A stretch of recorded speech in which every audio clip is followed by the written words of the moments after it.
ஓம் விக்னேஸ்வரா போற்றி, ஓம் நவக்கரன் அருளை போற்றி. ரிஷபராசி நேர்களுக்கு வணக்கம். ரிஷபராசி காலபுருஷ சக்கரத்தின் 2ஆம் இடம், தன குடும்ப வாக்குஸ்தானம்.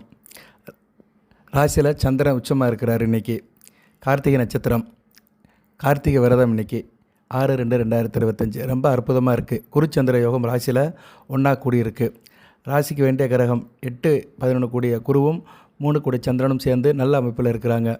3-8-11 நல்லா இருக்கும். தொட்ட காரியம் தொடங்கும், காரிய அனுகூலம் இருக்கும், முயற்சியெல்லாம் வெற்றி கொடுக்கும். தூரதேச அமைப்புகள் நல்லபடியாக கை கொடுக்கும். எதிர்பாராத பண வரவு இருக்கும், நல்ல விதமாக பார்க்கப்படுகிறது. சந்திர நிலைப்பாடு நல்லா இருக்குங்க. உங்கள் ராசிக்கு 3ஆம் இடத்துல தான் பௌர்ணமி, அதாவது தைப்பூசம் என்ற பெரும் திருநாள் நடக்குது. தைப்பூசம் தமிழர் பண்டிகையிலே முக்கியமானது. மகர கடகம் உங்கள் ராசிக்கு 3-9ஆம் இடம் வலுப்பெறுகின்ற நாள். பாக்கியஸ்தானம் மிகப்பெரிய கோணம் நல்லா இருக்குங்க. அடுத்த 2 நாட்கள் கிரக நிலை நல்லா இருக்குது. ராசிக்கு 10ஆம் இடத்துக்கு சூரியன் போகிறாரு. தொழில்காரகன் தொழில் ஸ்தானத்துக்கு போகிறது மிகச்சிறப்பு. நல்லா இருக்கும். தொழில் பண்ணுறவங்களுக்கெல்லாம் பிப்ரவரி 13ஆம் தேதிக்கு மேலே இருந்து ஒரு பெரிய ஜாக்பாட் அடிக்க போகுது. நல்ல விதமாக பார்க்கப்படுகிறது. அந்த அமைப்பை முருகப்பெருமான் கொடுக்குறாரு. முருகன் இந்த பிரபஞ்சத்துக்கு கண்கண்டு தெய்வம், காரண்ய மூர்த்தி, கலியுக வரதன். ரிஷபராசிக்கு அவருக்கு ஒரு சம்பந்தம் இருக்குது.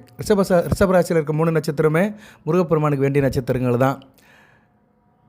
கிருத்திகை, ரோகிணி, மிருகசிரிஷம். கிருத்திகை அவர் கிருத்திகை நட்சத்திரத்தையும் முருகப்பெருமான் பிரிக்க முடியாது. ஏன்னா கார்த்திகைனே அவர் தான், நட்சத்திரத்துக்கு அதிபதி அவர் தான். கார்த்திகை பெண்களை தான் அவர் வளர்த்தது. ஸோ கார்த்திகை நட்சத்திரம் சாட்சாத் முருகப்பெருமானுக்கு வேண்டிய நட்சத்திரம். நட்சத்திராதிபதி சூரிய பகவான், முருகனுக்கு அப்பன். அதாவது சூரியன் சிவனாக பார்க்கிறோம். அதனால் கார்த்திகை நட்சத்திரம் முருகனுடைய முழு அணுக்கரம் பெற்ற நட்சத்திரம். ரோஹிணி சந்திரனுடைய நட்சத்திரம். சந்திரனுக்கும் செவ்வாய்க்கு ரொம்ப பிடிக்கும். சந்திரமங்கல யோகம். செவ்வாய் முருகப்பெருமானோட அம்சம். அடுத்து மிருகசீரிஷம் செவ்வாயோட நட்சத்திரம் தான். ஸோ 3 நட்சத்திரமே முருகப்பெருமானுக்கு வேண்டிய நட்சத்திரங்கள் தான் நல்ல விதமாக பார்க்கப்படுகிறது. அதுபோல் சந்திரன் உச்சமாற இடம் ரிஷபம் தான். சந்திரன் எங்கெல்லாம் ரிலேஷன்ஷிப்பில் நல்லா இருக்கிறாரோ அந்த இடங்களுக்கெல்லாம் முருகப்பெருமானோட அணுக்கரம் கண்டிப்பாக கிடைக்கும். ஏன்னா சந்திரன் சக்திவேல் அப்படி தான் சொல்லியிருக்கிறாங்க. சரியாக நேர்களே, சக்திவேல் அப்படி தான் சொல்லியிருக்கிறாங்க. ஸோ சக்தி வடிவான முருகன் தன் தாய்கிட்ட சூரபத்மன் அழிக்கிறதுக்கு வேல் வாங்கின நாள் தான் தைப்பூசம். அந்த தைப்பூச திருநாள் உங்கள் ராசிக்கு 3ஆம் இடம் வெற்றி ஸ்தானத்தில் நடக்குது. முருகனாலே வெற்றி தான். வெற்றிவேல் வீரவேல் அப்படி தான் சொல்கிறோம். அந்த வெற்றி உங்கள் ராசிக்கு 3ஆம் இடத்தில் நடக்குது, மிகச்சிறப்பாக நடக்கிறது. அந்த வெற்றிக்கு வித்திடும் ஒரு இடமாக திருப்பரங்குன்றம் இருக்குது. திருப்பரங்குன்றம் ஒரு முக்கியமான ஸ்தலம், முருகஸ்தலம், முதல் படை வீடு. திருப்பரங்குன்றத்துக்கும் ரிஷபராசிக்கும் ஒரு தொடர்பு இருக்குது. ரிஷபராசியில் இருக்கிற 3 நட்சத்திரங்களுக்குமே வேண்டிய ஸ்தலமாக திருப்பரங்குன்றம் இருக்குது. சூரியன் கார்த்திகை நட்சத்திரத்தின் அதிபதி. சூரியனாலே சிவனுடைய அம்சம்தான். அதான் நெருப்பு. சூரியனாலே நெருப்பு தான், சிவனும் நெருப்பு தான். செந்தளிர் மேனியனே அப்படிங்கிறாங்க சிவபெருமானை. அவர் சொல்கிறார், மாணிக்கவாசகர் செந்தளிர் மேனியனே அப்படிங்கிறார். அவர் உடம்பே அப்படியே எரியிற நெருப்பு எந்த கலரில் இருக்குமோ அது மாதிரி தான் இருக்கும். சூரியன் நெற்றிக்கண்ணை எரிச்சு தானே அவர் முருகன் பெருமான் வராரு. நெற்றிக்கண்ணில் இருந்தானே வராரு. நெற்றிக்கண்ணிலிருந்து வருகிற தீப்புரியிலிருந்து தான் முருகன் உருவாகிறார். முருகனே ஜோதி தான், பிளம்பு தான். சரியா நேரில் முருகன் ஒரு அக்கினி வடிவமானவன் தான், நெருப்பிலிருந்து தோறியவன் தான். அதுபோல் ஒரு ஆணுக்கு ஆண் பிறந்தது முருகப்பெருமான் தான். எல்லா உயிரினங்களும் ஒரு ஆண் பெண் இணைந்து தான் பிறக்கும், இல்லைன்னா உருவாக்குவாங்க. ஆனால் ஒரு ஆணின் மூலியமாக உருவான ஒரே தெய்வம் முருகப்பெருமான் தான். ஒரு ஆண் மூலியமாக உருவாக ஒரு ஆண் முருகப்பெருமான் தான். அதுதான் அருணகிரிநாதர் சொல்கிறாரு, தனியாண்மை கொண்ட நெடுவேல் அப்படிங்கிறாரு. தனி ஆண்மை. முருகனாலே ஒரு ஆண்மைங்க. 1000 பேர், கோடி பேர், லட்சம் பேர் இருந்தாலும் சரி, அதில் ஆண்மை புரிந்திய ஒரு தெய்வம் முருகப்பெருமான் தான். அதுதான் தனி ஆண்மை கொண்ட நெடுவேல். அந்த முருகப்பெருமான் ரிஷபராசிக்கு நல்ல ஒரு அருமையான பலன்களை அடுத்தடுத்து செய்கிறாரு. அடுத்து ரோஹிணி நட்சத்திரத்துக்கு ஒரு வேண்டியவர் தான். திருப்பரங்குன்றம் மலையை பற்றி இப்போ நான் சொன்னேன். திருப்பரங்குன்றம் கோயில் முருகப்பெருமானுடைய படை வீடு 1. நட்சத்திரத்துக்கும் அந்த கோயிலுக்கும் உள்ள ரிலேஷன்ஷிப்பை சொல்லிட்டு மற்ற பலன்களை சொல்கிறேன். சில ஆன்மீக தகவல்களும் சொல்கிறேன், சில வழிபாட்டு முறைகளும் சொல்கிறேன். பொறுமையாக கேளுங்க. ஜோதிடம்ங்கிறது ஆன்மீகம் சம்மந்தப்பட்டதான். ஆன்மீகத்தின் ஒரு பகுதி தான் ஜோதிடம். ஆன்மீகமும் ஜோதிடமும் ஒற்றி பிளந்த இரட்டை குழந்தைகள். அதை பிரிக்க முடியாது நம்ம. அதனால் ரிஷபராசி சேர்ந்த 3 நட்சத்திரம் கிருத்திகை, ரோஹிணி, மிருகசீரிஷம். இதில் ரோஹிணி நட்சத்திரம் சந்திரனுடைய நட்சத்திரம். சந்திரஸ்தலமாகவும் திருப்பரங்குன்றம் இருக்குது. கிரிவலத்துக்கு இன்னும் அங்கே சுற்றி வராங்க. தமிழ்நாட்டிலே கிரிவலத்துக்கு வருகின்ற இடங்கள் 2 இடம் தான். ஒன்று திருவண்ணாமலை, முத்து திருப்புகள் சிப்பி விட்ட அருணகிரி, முருகனை கண்ட இடம் அண்ணாமலை, திருவண்ணாமலை. அந்த அக்கினி பலமாக இருக்கிற சிவஸ்தலம், அக்கினி ஸ்தலம். அங்கே கிரிவலத்துக்கு பக்தர்கள் வலம் வராங்க, வலை சுற்றி வராங்க. அதுக்கடுத்து திருப்பரங்குன்றம் சிவன் தான் அங்கே மலையே இருக்கிறாரு. ஒரு காலத்தில் அதை சிவமலை தான் சொல்லியிருக்கிறாங்க. வடிவமே அப்படியே ஒரு பிளைனாக இருக்கும், ஒரு கருவு மாதிரி இருக்கும். சரியா? லிங்க வடிவமாக தான் இருக்கும். மலையில் வந்து வேறு எதுவுமே இருக்காது. நீங்கள் மலையை தூரமாக இருந்து பார்த்தாலே வந்து லிங்கம் அப்படி தோன்றி இருந்த மாதிரி தான் தெரியும், லாங் ஷாட்டில் பார்த்தீங்கன்னா. இப்போ நீங்கள் உதாரணத்துக்கு வந்து இந்த பக்கம் இருந்து வரீங்கன்னு வச்சுக்கிறோம், திருப்பரங்குன்றம்னா இந்த ராஜபாளையம் இருந்து வர்றீங்க, அது திருப்பரங்குன்றத்துக்கு தெற்கு பக்கம் அப்படி இருந்து வரவங்களுக்கு பார்த்தோம்னா தூரமாக திருமங்கலம் தாண்டி வரும்போதே அந்த மலையோட உருவத்தை பார்த்தோம்னா அப்படியே சிவலிங்கமாக தான் தெரியும். இதை வந்து ஒரு கண்கொள்ளா காட்சி நேரில் பார்க்கலாம். இதுக்கெல்லாம் உண்மையை மறைக்க தாழ்பாலும் தேவையில்லை, திரையும் தேவையில்லை. ஸோ அது சிவ வடிவமான மலை திருப்பரங்குன்ற மலை. அந்த மலை வந்து காசி விஸ்வநாதர் சன்னதியும் மேலே இருக்குது மலையில். ஓகே நேர்களே, அப்படி பார்க்கும்போது அந்த சிவ வடிவான மலையை வந்து பக்தர்கள் சுற்றி வராங்க. பௌர்ணமிக்கு சுற்றி வராங்க. பௌர்ணமி வந்து முழுக்க முழுக்க சந்திரனுடைய ஆதிக்கம் உள்ள நாள். சந்திரனும் சூரியனும் சமசப்தமாக சந்திக்கிற நாள் பௌர்ணமி. ஸோ சந்திரனுடைய ஆதிக்கம் வந்து திருப்பரங்குன்ற மலையில் இருக்குது. திருப்பரங்குன்ற முருகப்பெருமான் கோயிலையும் இருக்குது. அதுபோக முருகப்பெருமானுடைய திருமணத்துக்கு வந்து சந்திர சூரியர்கள் வந்திருக்கிறாங்க. முருகப்பெருமான் திருப்பணம் வந்து விசேஷமான ஒன்று. சூரபத்மனை அழைத்துட்டு முருகப்பெருமான் வந்து திருப்பரங்குன்றத்தில் திருமணம் பண்ணார். தேவயானையை கரம் பிடித்தார். அந்த கரம் பிடித்த நல்லாளில் சிவபார்வதி, மகாலட்சுமி, விஷ்ணு, 30 கோடி தேவர்கள் எல்லாரும் வந்திருக்கிறாங்க. வியாசர் தான் வந்து திருமணத்தை நடத்தியிருக்கிறாரு. திருப்பரங்குன்றம் மூலஸ்தானத்துக்கு போனாலே பஞ்ச தெய்வங்கள் இருக்கும். அதாவது இந்த திருமணத்துக்கு வந்த தெய்வங்கள் அப்படியே இருப்பாங்க. கிழக்கு முகமாக நோக்கி சத்தியகிரீஸ்வரர் சிவபெருமான், அடுத்து வந்து மேற்கு நோக்கி பவளக்கனிவா பெருமாள், உடன் இங்கிட்டு விஷ்ணு துர்க்கை, விநாயகப் பெருமான், 5 தெய்வங்கள் இருக்கும் முருகப்பெருமானை சேர்த்து. இது பெரிய விசேஷமான அமைப்பு. முருகப்பெருமான் ஞான வடிவமாக உட்காந்துருக்கிறாரு. முருகன் பக்தியாக உட்காந்துருக்கிறாரு. திருமண கோலத்தில் ரொம்ப சந்தோஷமாக உட்காந்துருக்கிறாரு. தகப்பன், தாய், மாமா, அத்தை, அண்ணன், இப்படி ஒரு உறவு முறையில் ரொம்ப இணக்கமாக இருக்கிறாரு. அதனால தான் பெரும்பாலும் திருப்பரங்குன்றத்தில் வந்து திருமணங்கள் நிறைய நடக்கும். சரி நேர்களே, நம்ம அப்படியே கொஞ்சம் ஸ்கிப் ஆகிட்டு நம்ம சப்ஜெக்ட்டுக்கு வந்துடுவோம். சந்திரன் ஆதிக்கம் வந்து இருக்குது. காரணம் என்னென்னா, திருப்பரங்குன்றத்துக்கு வந்து மலையில் வந்து அந்த பௌர்ணமி கிரிவலம் ஒரு முக்கியமான நாள். அதுபோக வந்து திருப்பரங்குன்றத்தில் வந்து இடைப்பட்ட காலத்தில் சோமா சுவாமிகள்னு ஒருத்தர், அவர் வந்து அங்கே ஜீவசமாதி அடைஞ்சிருக்கிறாரு. ஒருத்தர் வந்து ஜீவசமாதி அடைஞ்சிட்டார்னா அது வந்து கிட்டத்தட்ட இறையொருள் கிடைத்த மாதிரி தான். உயிருடன் அவர் ஜீவசமாதியை ஆயிட்டார். அவர் பேர் சோம சுவாமிகள். சந்திரனுக்கு பேர் வந்து சோமன் ஒரு பேர் உண்டு. சந்திரனுக்கு வந்து சோமன் அப்படின்னு ஒரு பேர் உண்டு. அதனால் அந்த மலை வந்து திருக்கூடல் மலை, திருப்பரங்குன்றத்துக்கு அவுட்டரில் இருக்குது. இந்த இன்ஜினியரிங் காலேஜுக்கு பின்னாடி இருக்குது. அங்கேயும் சிவன் ஆலயம் இருக்குது. அந்த மலையும் திருப்பரங்குன்ற மலையத்தில் சம்மந்தப்பட்டதான். அந்த ஜீவசமாதிக்கும் போகலாம். ஜனன ஜாதத்தில் சந்திரன் கெட்டு போனவர்கள், சந்திரன் அருள் வென்றவர்கள்லாம் அந்த ஜீவசமாதிக்கு போயிட்டு அதை நமஸ்காரம் பண்ணிட்டு சிவனை கும்பிட்டு வரலாம். அடுத்து வந்து முருகப்பெருமான் தான். வந்து திருமண குளத்தில் இருக்கிறாரு. செவ்வாய் தோஷம் இருக்கிறவங்க, ரிஷபராசியில் இருக்கிறவங்க வந்து திருப்பரங்குன்றம் போயிட்டு வந்தீங்கன்னா திருமணம் நடக்கும். அட்லீஸ்ட் வேண்டிக்கலாம், எனக்கு நல்லபடியாக திருமணம் நடந்தால் சன்னிதானத்துக்கு வரேன் முருகா அப்படின்னு நினச்சிக்கிட்டிங்கன்னா நல்லபடியாக திருமணம் நடக்கும். அந்த திருமண அமைப்பையும் முருகன் கொடுப்பார். ஸோ இப்படி வந்து சூரிய, சந்திர, செவ்வாய் இவங்க சம்மந்தப்பட்ட கிரகங்கள் சம்மந்தப்பட்ட திருத்தலமாகவும் திருப்பரங்குன்றம் இருக்குது. கூடுதலாக சுக்கிரத்தலமாகவும் பார்க்கப்படுகிறது. சுக்கிரன் திருமண உறவுக்கு உள்ளவன், கணவன் மனைவி உறவை இணைக்கிறவன் சுக்கிரன். அந்த சுக்கிரன் எப்படி திருப்பரங்குன்ற அந்த ஸ்தலத்தில் சம்மந்தப்படுறார் அப்படின்னா, திருமண வைபவம் நடந்த இடமே திருப்பரங்குன்றம் தான். முருகனுக்கு முறைப்படி திருமணம் நடந்தது திருப்பரங்குன்றம் தான். ஸோ திருமணம் என்றாலே அந்த பந்தத்துக்கு சுக்கிரன் கண்டிப்பாக வந்துடுவார். ஸோ மகாலட்சுமி அங்கே வந்து விஷ்ணு துர்க்கியாக உட்காந்துருக்கிறா. மகாலட்சுமி, அன்னை மகாலட்சுமி சுக்கிரனுடைய அம்சம். அதாவது சுக்கிரனாலே மகாலட்சுமி தான். அதனால தான் மகாலட்சுமி வந்து செல்வ மகள்னு இருக்கிறாங்க. சுக்கிரனுக்கு வந்து ஒரு சுக்கிரன் யோகம் இருக்கிறவன் வந்து பெரிய கோடீஸ்வரன் ஆகும் அப்படிம்பாங்க. செல்வம், ஐஸ்வர்யம் எல்லாம் வரணும்னா சுக்கிரன் தான். அஷ்டலட்சுமி நவநிதியும் சேரணும்னா அது சுக்கிரனோட அருள் இருக்கணும். அந்த சுக்கிரனுக்கு அதிபதியாக இருக்கிற மகாலட்சுமி வந்து திருப்பரங்குன்றம் மூல சன்னிதானத்தில் விஷ்ணு துர்க்கையாக அந்த அம்மா சங்கு சக்கரத்தோடு இருக்கிறது மிகச்சிறப்பு. அதனால் சுக்கிரஸ்தலமாகவும் திருப்பரங்குன்றம் பார்க்கப்படுகிறது. இப்படி நவக்கரங்களுடைய வலிமை பெற்ற மலையாக ஒரு இடமாக திருப்பரங்குன்றம் மலையும் இருக்குது. திருப்பரங்குன்றம் முருகப்பெருமான் கோயிலும் இருக்குது. ரிஷபராசிக்கு ரொம்ப வேண்டிய இடமாகவும் இருக்கிறது. வாய்ப்பு இருந்தால் தைப்பூசத்துக்கு போயிட்டு வாங்க. இல்லை சார் என்னால் முடியல, உடனே முடியலைன்னா வருகிற பங்குனி உத்திரத்துக்கு போங்க. தைப்பூசம் வந்து வருகிற 11ஆம் நடக்குது. 11/2/2029 தை 29ஆம் செவ்வாய்க்கிழமை. கரெக்டாக முருகனுக்கு உகந்த நாள் செவ்வாய்க்கிழமை நடக்குது. அடுத்தது பங்குனி உத்திரம், முருகப்பெருமானுடைய திருமண நாள் நடக்கிற இடம். திருமண வைபவம் வந்து நடக்கும் பங்குனி உத்திரம் அன்னைக்கு. அது வந்து 11/4/2025 ஏப்ரல் 11ஆம் நடக்குது. சரியா? ஸோ இப்படி அடுத்தடுத்து சில நல்ல காரியங்கள் திருப்பரங்குன்றத்தில் நடக்கிறதுனால, வைபவங்கள் நடக்கிறதுனால நம்ம அந்த இறைவன் அருளை, முருகப்பெருமான் அருளை பெறுவது ரிஷபராசிக்கு உகந்ததாக பார்க்கப்படுகிறது.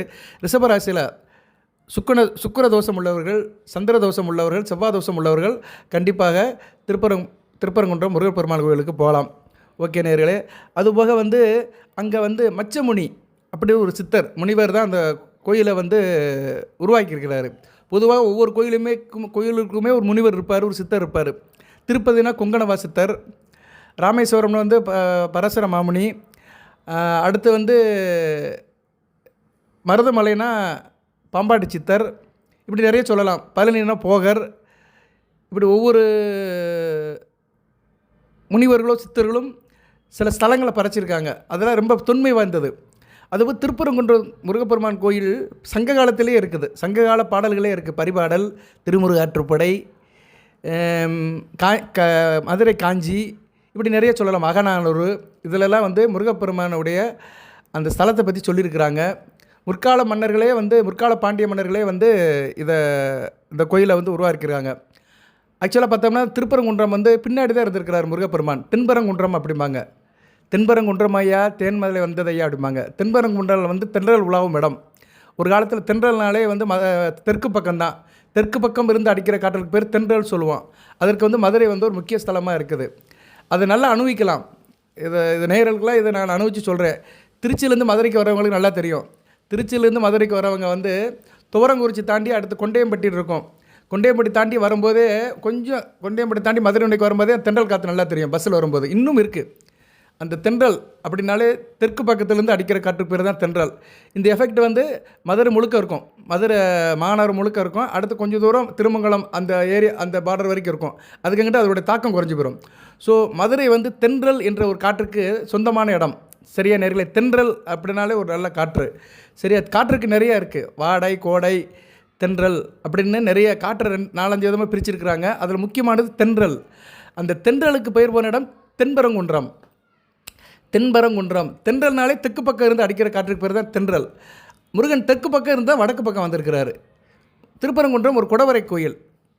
மலையை குடஞ்சி தான் உள்ள கோயில் இருக்கும். கோயில் கொஞ்சம் தூரம் தான் வெளியே இருக்கும். அப்புறம் நம்ம உள்ளே போக போக மலைக்குள்ளே தான் போவோம். மூலஸ்தானம் மலைக்குள்ளே தான் இருக்கும். முருகப்பெருமானுக்கு வந்து அபிஷேகம் கிடையாது, வேலுக்கு தான் அபிஷேகம். ஏன்னா அவர் வந்து கல்லிலே அடித்து வச்சிருக்கிறாரு. மெழுகால செய்யப்பட்டிருக்குது. அதனால் அவருக்கு வந்து அபிஷேகம் கிடையாது. ஏன்னா அவர் வந்து ஒரு மருந்தால் செஞ்சு வச்சுருக்கிறார். அந்த காலத்திலேயே ஒரு முக்கியமான பொருளால் செஞ்சு வச்சுருக்கிறாரு. அதை டிஸ்டர்ப் பண்ணக்கூடாதுன்னு சொல்லிட்டு அப்படியே இருக்குது. நாள் முதல் அப்படியே தொட்டு இருக்குது. எதுக்கு சொல்ல வரேன்னா, தென்பரங்குன்றத்திலேருந்து முருகன் திருப்பி வந்ததுனால திருப்பரங்குன்றம். அவர் அப்படி திரும்பி வடக்கு பக்கம் வந்ததுனால அது திருப்பரங்குன்றம் என்று ஒரு நல்பெயரிட்டு அழைக்கப்படுகிறது. முருகப்பெருமானுடைய அருள் பரிபூர்ணமாக அங்கே இருக்கிறது. அங்கே ரிஷபராசினியர்கள் ஒரு தடவை போயிட்டு வந்தீங்கன்னா பிரச்சனையெல்லாம் தீரும். சந்திரனால் ஏற்படுற பிரச்சனையெல்லாம் தீரும். சந்திரன் ராசிக்கு 3 கூடையவன். சில பேர் ஆள் சோர்ந்து போயிடுவாங்க, தைரியம் இல்லாமல் இருப்பாங்க, காரியம் இல்லாமல் இருப்பாங்க, வீரியம் இல்லாமல் இருப்பாங்க. அவங்களுக்கெல்லாம் முருகப்பெருமான் ஒரு வீரத்தை கொடுப்பாரு. முருகனாலே வீரம் வெற்றி தான். அசந்து கிடந்தவனை எழுப்பு வைக்க வைப்பார். அசந்து ஓஞ்சி போய் கொண்டவங்களாம் முருகப்பெருமான் கோயிலுக்கு போயிட்டு வந்தோம்னா நல்லபடியாக இருக்கும். அதான் சொல்லுவாங்க, அதுக்கு ஒரு சின்ன பிள்ளையில் முருகன் கோயிலுக்கு போட அப்படிம்பாங்க. முருகன் கோயிலுக்கு போய்ட்டு வந்தாலே ஒரு மனிதனுக்கு தேவையான அனைத்தையுமே கொடுப்பார். சரியா, அவர் 6 முகம் 12 கண்கள். ஏதோ ஒரு கண்ணால் நம்மளை பார்த்தாலே நம்ம வாழ்க்கையில் ஒரு ஏற்றம் வந்துடும், வாழ்க்கையில் ஒரு மாற்றம் வந்துடும். பன்னிரு விழிகளிலே பணிவுடன் ஒரு விழியால் என்னை நீ பார்த்தாலே போதும், வாழ்வில் இடரேதும் வாராது எப்போதும் முருகா அப்படின்ங்கிறாங்க. ஒரு பாடல் இருக்குது. அதாவது அவர் 12 விழியில் ஒரு விழியால் பார்த்துருவார். மற்ற தெய்வத்துக்கெல்லாம் இந்த விழிகள் கிடையாது. சிவனுக்கு முக்கண் இருக்குது, முருகப்பெருமானுக்கு 12 கண்கள் இருக்குது. அந்த 12 கண்ணருடைய முருகப்பெருமான் பார்வையில் நம்ம படணும்னா அவன் ஆலயத்துக்கு போகணும், மன உருகி நிற்கணும், நம்ம குறைகளை சொல்லணும், வேண்டணும். வேண்டியவருக்கு வேண்டியதெல்லாம் கொடுப்பான் வேலவன்.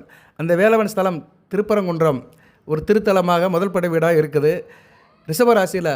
அதுபோக சுக்கிரன் அருள் இல்லாதவர்கள், சுக்கிரன் கெட்டுப்போனால் உங்களுக்கு கலஸ்தரம் நல்லா இருக்காது, கண்ணன் மணி உறவு நல்லா இருக்காது, மனைவிக்கு புருஷனுக்கு சண்டை நடந்துக்கிட்டே இருக்கும், குடும்பத்துக்குள்ள பிரச்சனை இருக்கும், பெண்கள் விஷயத்தில் புரிதல் கம்மியாக இருக்கும். சுக்கிரன் ராசிக்கு வந்து 6 ராசிநாதன். அதுபோக கணவன் மணி உறவை கொடுக்குறவன். சில பேர் வேலைக்கு போனால் வேலை பார்க்குற இடத்துல பிரச்சனை வந்துக்கிட்டே இருக்கும். ரிஷபராசியில் உத்தியோகத்தில் பிரச்சனை இருக்கிறவங்கலாம் சுக்கிரனை வழிபடணும். சரியா, சுக்கிர வழிபடணும்னா மகாலட்சுமி தாய் இது மாதிரி ஸ்தலங்களுக்கு அடிக்கடி போயிட்டு வரணும். அடுத்து வந்து சுக்கிர வந்து ராசிநாதன். தான் வளப்பட வேண்டும், தன் மனதாலும் உடலாலும் நல்லா இருக்கணும்னா முருகப்பெருமாள் வழிபாடை நீங்கள் பண்ணணும். சரியா நேர்களே. அடுத்து வந்து செவ்வாய் ராசிக்கு வந்து 7 கூடியவன், கலஸ்தரக்காரன் அவன் தான், அயனசயன போகத்துக்குரியவன் அவன் தான். மனைவியோட நல்ல இல்லறா நடத்தணும், மனைவியோட பரிபூர்ணமாக சுகமாக அனுபவிக்கணும் அப்படின்னு நினைக்கிறவங்க முருகப்பெருமானை வழிபடணும். சரியா, அதனால் ரிஷபராசிக்கு முருகப்பெருமான் தவிர்க்க முடியாத ஒரு தெய்வமாக இருக்கிறாரு. கிரகங்களில் வேறு, கிரகங்களுங்கிறது வேறு. கிரகங்களை பற்றி சொல்கிறதா ஜோதிடம், தனி மனிதன் அமைப்பை பற்றி சொல்கிறது ஜாதகம். ஆனால் கிரகங்களுக்கெல்லாம் வந்து தெய்வங்கள் வந்து ஒரு வழிகாட்டியாக இருக்குது. சரியா, கிரகங்கள் வந்து தெய்வங்களுடைய ஏஜெண்டாக தான் இருக்கிறாங்க. தெய்வங்கள் தான் வந்து வலிமையானவர்கள். இப்போ அங்கார பகவான் வந்து முருகனுடைய அம்சம், சுக்கிரன் மகாலட்சுமியோட அம்சம், சூரியன் சிவனுடைய அம்சம், புதன் பெருமாளுடைய அம்சம், சனி பகவான் ஈஸ்வரனுடைய அம்சம், ஈஸ்வர் பட்டம் பெற்றவர், ராகு பத்ரகாளியோட அம்சம், கேது விநாயகரோட அம்சம். இப்படி ஒவ்வொரு கிரகங்களுமே வந்து ஒவ்வொரு கிரகங்களோட ஒவ்வொரு தெய்வங்களுடைய அம்சங்களாக பார்க்கப்படுகின்றன. சரி நேயர்களே, அப்பேற்பட்ட திருப்பரங்குன்றத்தில் மலையில் வந்து காசி விஸ்வநாதர் கோயில் இருக்குது, மேலே ஒரு சுனை இருக்குது. அங்கே மச்ச முனி இன்னும் வாழ்ந்துகிட்டு இருக்கிறாரு, ஒரு ஐதீகம். அவர் வந்து மீனாக இருக்கிறாரு. மச்சம்னாலே மீன் தான். அவர் வந்து அங்கே சுனையில் வந்து ஒரு மீனாக வந்து இன்னும் வாழ்ந்துட்டு இருக்கிறாரு. அங்கே போய் அவர் சிவபெருமானை கும்பிட்டு அந்த மீன்களுக்கு பொரியெல்லாம் போட்டு வந்தோம்னா நம்மளுடைய கர்ப்ப பலன் தீரும். நம்ம பிறவியில் எடுத்துகிட்டு வந்த பிறவி பயனை நம்ம நீந்தலாம், பிறவி பயனை கடக்கலாம், நல்லபடியாக கடக்கலாம். இப்படி நிறைய ஐதீகங்கள்லாம் கோயிலில் இருக்குது. அதுபோக வந்து கார்த்திகை தோறும் திருக்கார்த்திகை தோறும் அங்கே இருக்கிற மலை கோயிலில் விநாயகருக்கு வந்து தீபம் ஏற்றுவாங்க, மகாதீபம் ஏற்றுவாங்க. அது ஒரு நல்ல விமர்சையாக கொண்டாடப்படுகிறது. இப்படி பல அற்புதங்களுக்கு பல விசேஷ தினங்களுக்கு உண்டாட இடமாக திருப்பரங்குன்றம் இருக்குது. கிரிவலம் ரொம்ப முக்கியம். பௌர்ணமி தோறும் கிரிவலம் வந்து சிறப்பாக நடைபெறுகிறது நேர்களே. இப்பேற்பட்ட ஸ்தலம் வந்து தைப்பூசத்தை முன்னிட்டு நல்ல ஒரு சிறப்பான நாளாக பார்க்கப்படுகிறது. அதுபோக சந்திரன் இன்றைக்கு வந்து உங்கள் ராசியில் தான் இருக்கிறாரு. 6ஆம் தேதியிலேருந்து 8ஆம் தேதி வரைக்கும் ராசியில் இருக்கிறாரு. அளப்பரிய பலன்களை கொடுக்குறாரு. ராசியிலிருந்து நல்ல பலன்களை கொடுக்குறாரு. குடுகரை சேர்ந்து குருவோட சேர்ந்து கஜகேசரி யோகம், எதிரிலால் எந்த பிரச்சனையும் இருக்காது, நல்ல ஒரு விதமாக பார்க்கப்படுகிறது. ராசியை சுற்றி நல்ல விதமாக தான் கிரகங்கள் இருக்குது. ராசிக்கு 2, 5 கூடிய புதன் வந்து 11ஆம் இடத்துக்கு போயிட்டார், சனி பகவான் கூட சேர்ந்துட்டார், மிகச்சிறப்பாக இருக்கும். 11ஆம் இடத்துல சனி பகவான் தனியாக இருந்தார், இப்போ புதன் சேர்ந்ததுனால சுபத்துவம் ஆயிட்டார், நல்ல விதமாக பார்க்கப்படுகிறது. 11, 5ஆம் இடங்கள் நல்ல விதமாக இருக்கிறதுனால உங்களுக்கு நல்ல விதமாகவே இருக்கும். சரி சார், பலன்கள் எப்படி சார் இருக்குது அப்படி பார்த்தோம்னா, அடுத்து வருகின்ற நாட்கள் தைப்பூசத்தை ஒட்டி வருகிற நாட்கள் வந்து மிகச்சிறப்பாக இருக்குது. ராசிக்கு 2ஆம் இடத்துல செவ்வாய் இருக்கிறதுனால பேச்சில் மட்டும் நிதானம் வருங்க, படக்குன்னு பேசிடாதீங்க. அதுக்காக தான் நான் முருகப்பெருமானோட வழிபாடு பண்ணுன்னு சொல்கிறேன். திருப்பரங்குன்றத்துக்கு வர முடியலைன்னா பக்கத்தில் இருக்க முருகன் கோயிலுக்கு போங்க, இல்லைன்னா வீட்டில் என்ன சாமி கும்பிடுங்க.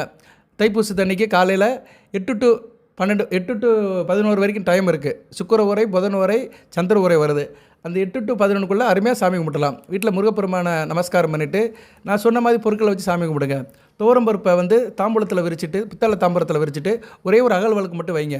அகல் விளக்கில் நெய்யை ஊற்றி தீபத்தை ஏற்றுங்க, முருகப்பெருமானோட நாமத்தை சொல்லுங்கள், கந்தசஷ்டி கவசம் படிங்க. ரைட்டு. அடுத்து வந்து பலன்கள் எப்படி சார் இருக்குது அப்படின்னு பார்த்தோம்னா, பலன்கள் நல்லா தாங்க இருக்குது. கடன் மனைக்குள்ள இருந்த அந்த கருத்து வேறுபாடெல்லாம் சரியாக போயிடும். பிரிந்திருந்தவர்கள் ஒன்று சேர வாய்ப்பு இருக்குது. சொந்த பந்தத்தால் ஆதாயம் இருக்கும். எங்கேனாச்சும் வந்து ரிலேஷன் சர்க்கிளில் கோயில் குளத்துக்கு போயிட்டு வருவீங்க, அது நல்ல விதமாக இருக்கும். சரி, இந்த அடுத்து வருகிற நாட்கள்லாம் வந்து உங்களுக்கு இனிதான நாட்களாகவே பார்க்கப்படுகிறது. எங்கேனாச்சும் பிக்னிக் பார்க் போயிட்டு வருவீங்க, அவுட் சோர்ஷன் போயிட்டு வரதுக்கு நல்ல வாய்ப்பு இருக்குது. இருந்தபோதும் தந்தை வழியில் சில பிரச்சனைகள் இருக்கும், அப்பா வழியில் சில பிரச்சனைகள் இருக்கும். அவர் அனுசரித்து போங்க. அவரோட உடல்நலத்தை கவனிச்சுக்கோங்க. அதுபோல் ஆன்மீக நாட்டம் இருக்கும். கோயில் குளத்துக்கு போகலாமான்னு மனதுக்குள்ள எண்ணம் தோண்டிக்கிட்டே இருக்கும். சரியா? அப்படி வாய்ப்பு இருந்துச்சுன்னா முருகன் கோயிலுக்கு போங்க. பக்கத்தில் இருக்க முருகன் கோயில் இருக்கும், அந்த முருகன் கோயிலுக்கு போய்ட்டு வந்தீங்கன்னா நல்ல விதமாக பார்க்கப்படுகிறது. அதுபோக மதுரையில் வந்து 12 ஸ்தலங்கள் இருக்குது. மதுரை வந்து ஒரு பெரிய மாநகரம். மதுரை வந்து தமிழ்ச்சங்கம் வளர்த்த இடம். மதுரையை வந்து பிரிக்க முடியாது தமிழ்நாட்டில் இருந்து. இந்தியாவிலேருந்தே மதுரை பிடிக்க முடியாது. ஏன்னா மீனாட்சி அம்மன் கோயில் வந்து ஒரு முக்கியமான ஸ்தலம். மீனாட்சி அம்மன் கோயில் மாதிரி தொன்மையான கோயில் வந்து இந்தியாவில் இல்லை. காசி விஸ்வநாதர் கோயில் ஒரு பக்கம் இருந்தாலுமே, ராம ஜென்மபூமி எத்தனை இருந்தாலுமே 1000 வருடங்களுக்கு பழமை பெற்று மக்கள் மத்தியில் கின்னஸில் இடம் பிடித்த இடம் வந்து மதுரை மீனாட்சி அம்மன் கோயில். ஸோ மதுரை பாண்டிய மண்டலத்தை வந்து வேறு யாராலும் பிரிக்க முடியாது ஆன்மீக வழிபாட்டில். ஏன்னா தமிழ்ச்சங்கம் வளர்த்துருக்குறாங்க. தேவாரம்படைய 4 பேர்கள் வந்து போன இடம். நாயன்மார்கள் நிறைய இங்கே தோன்றி வாழ்ந்துருக்கிறாங்க. மாணிக்கவாச பெருமான் வாழ்ந்து பெருமை சாற்றிய இடம் வந்து மதுரை திருநகரம் தான். மதுரை மாணிக்கவாச பெருமான் வந்து இங்கே வந்து மந்திரியாகவே இருந்தார். சரியா? அரிமத்திர பாண்டியன் மந்திரி சபையில் அவர் வந்து மந்திரியாக இருந்து பரிகளை நரிகளை ஆக்கி மறுபடியும் நரிகளை பரிகளை ஆக்கி வைத்து நடந்ததெல்லாம் இந்த மதுரை மாநகரம் தான். திருவிளையாடல் புராணம் நடந்ததே மதுரை தான். மேக்சிமம் நிறைய இடத்துல நடந்திருக்கு. இருந்தாலும் அதோட தொகுப்பு வந்து மதுரை நோக்கி தான் இருக்குது. ஸோ இப்படி நிறைய ஒரு அற்புதங்களுக்கு சொந்த இடம் மதுரை மாநகரம். மதுரை மாநகரத்தில் 14 திருத்தலத்தில் திருப்பரங்குன்றம் வந்து ஒரு முக்கியமான ஸ்தலமாக பார்க்கப்படுகிறது. சரி நேயர்களே, இப்போ ராசி பலனை எடுத்துட்டோம்னா ஆன்மீக நாட்டம் இருக்கும். சரியா உங்களுக்கு? அதனால் எதுவும் டூருக்கு போகிறதா இருந்தால் மதுரையை நோக்கி போங்க. மதுரை மீனாட்சி அம்மன் கோயில், அழகர் கோயில், திருப்பரங்குன்றம், பழமுதிர்ச்சோலை நிறைய இருக்குது. குடல் பெருமாள் கோயில், இப்படி நிறைய சொல்லலாம். மதுரை சிட்டிக்குள்ளேயே நிறைய கோயில்கள் இருக்குது. அதெல்லாம் ஒரு ஆன்மீக சுற்றுலாவுக்கு ஒரு புரோகிராம் போட்டு நீங்கள் போயிட்டு வாங்க. அப்புறம் நீங்கள் தெற்கு பக்கம் போனீங்கன்னா தெப்பக்குளம் இருக்குது. ஒரு பெரிய தெப்பக்குளம் இருக்குது, அருமையாக அமைச்சு வச்சுருக்குறாங்க. அது பக்கத்தில் முக்தீஸ்வரர் கோயில், சிவனுடைய ஆலயம், ரொம்ப பரிசுத்தமான ஆலயம், மனதுக்கு ஒரு நிம்மதியும் ஒரு நல்ல ஒரு நற்கதியும் கொடுக்குற ஆலயம். மீனாட்சி அம்மன் கோயில் கண்ட்ரோலில் தான் இருக்குது. நல்ல ஒரு கோயில் முக்தீஸ்வரர் கோயில். சில சிரார்த்தங்கள்லாம் அந்த கோயிலை செய்வாங்க. அந்த திதி கொடுக்குறதெல்லாம் அந்த கோயிலில் நடக்கும். அதுபோக இம்மையிலும் நன்மை தருவார் கோயில்னு ஒன்று இருக்குது, மேலமாசி வீதியில் இருக்குது. அது ஒரு நல்ல கோயில் தான், சிவனுடைய ஆலயம் தான். அது வந்து இடைப்பட்ட பாண்டிய மன்னர்கள் கட்டியது.